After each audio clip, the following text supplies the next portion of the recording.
Relato número 1. El asesino de Anne Merkel. El asesino de Anne Merkel. Cuando el asesino de Anne Merkel le pegó la 7ª puñalada en el bajo vientre, su víctima no oponía ninguna resistencia, porque sentía roto su cuerpo por todos lados y sabía que era el último instante de su vida. Después de la 7ª vinieron 6 puñaladas más que penetraron el cuerpo de la odontóloga con enorme facilidad. La hoja de 7 pulgadas del arma blanca hacía cortes perfectos. El cuchillo era utilizado con asombrosa destreza. Parecía manejado por un carnicero profesional acostumbrado a realizar destaces precisos y limpios. Sin duda, el trabajo que hacía no era artesanal. Cuando Anne se fue de bruces sin ningún hálito de vida sobre la piscina, dejó tras de sí un charco de sangre retinto y humeante. El agua de la piscina de 14 metros cuadrados poco a poco se enrojeció hasta que el cuerpo de la extranjera quedó vacío sin una gota posible de sangre. Todas las arterias, venas y vasos capilares quedaron completamente vacíos. Esa fue la deducción que hizo el forense.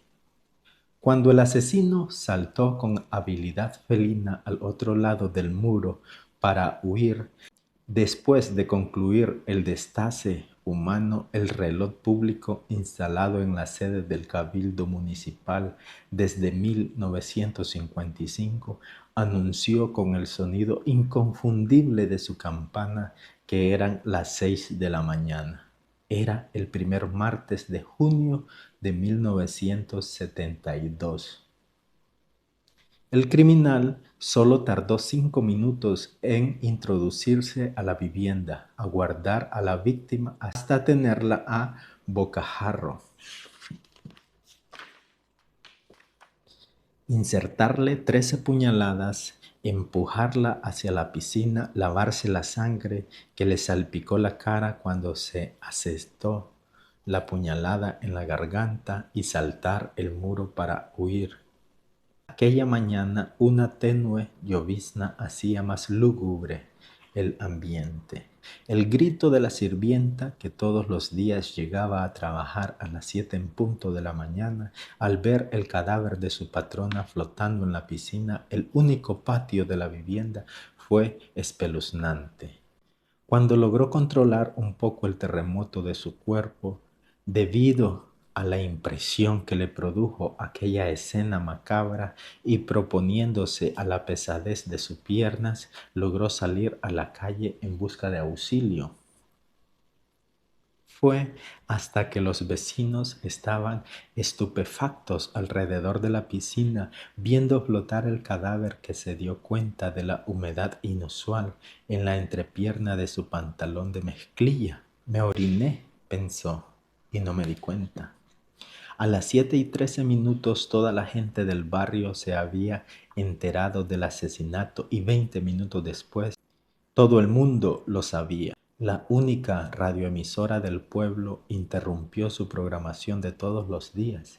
El locutor de turno con voz estentórea anunció: acaban de asesinar a puñaladas a la doctora de origen norteamericano, Anne Merkel, en su casa de habitación. El anuncio no pudo ser más lacónico. Los oyentes de la emisora aguzaron el oído para esperar más información, pero nunca llegó.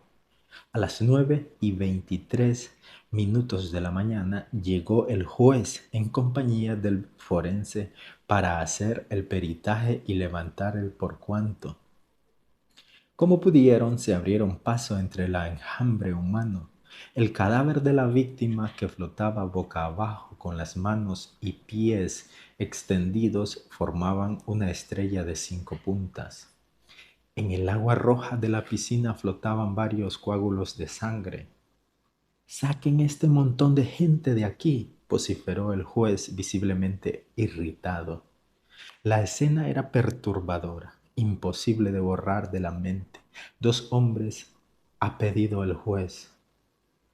Se introdujeron a la piscina para sacar el cuerpo de la víctima, lo alaron hacia la orilla donde otros hombres lo agarraron y lo ubicaron boca arriba para que el forense hiciera su trabajo. El juez, al ver el cuerpo agujereado por todas partes, corrió hacia un rincón del patio, tapándose la boca en un intenso desesperado para no echar las tripas. La amenaza del estómago fue pasajera y al cabo de un instante se reincorporó para continuar con la ingrata tarea de aquella mañana. El color de la piel del cadáver era una palidez asombrosa, con matices morados. De ninguna de las heridas salía una gota de sangre. Parecía que se le habían succionado con una máquina aspiradora. El cuerpo aún no presentaba rigor mortis. Por el contrario, era un cadáver muy dócil y facilitaba la tarea de las funciones judiciales. El juez observó el charco de sangre a la orilla de la piscina y en el otro arranque de asco ordenó que lavaran aquel piso de la forma más rápida que se pudiera. El forense inventarió 13 puñaladas y lo anotó en su libreta de trabajo, 1 en la garganta, 5 en el abdomen, 3 en el costado izquierdo, 2 en la espalda y 1 en la mama derecha y 1 más entre el ombligo y el área genital. Prácticamente la destrozaron, sentenció el juez mientras que su pie derecho aplastaba la colilla del cigarro Kim B que fumaba. 10 minutos más tarde, el forense anunció que su tarea había terminado y de inmediato pidió que cubrieran el cuerpo con una sábana para evitar el morbo de los curiosos. El juez agradeció a Dios que aquella tarea hubiera concluido y se planteó una disyuntiva contundente en su mente.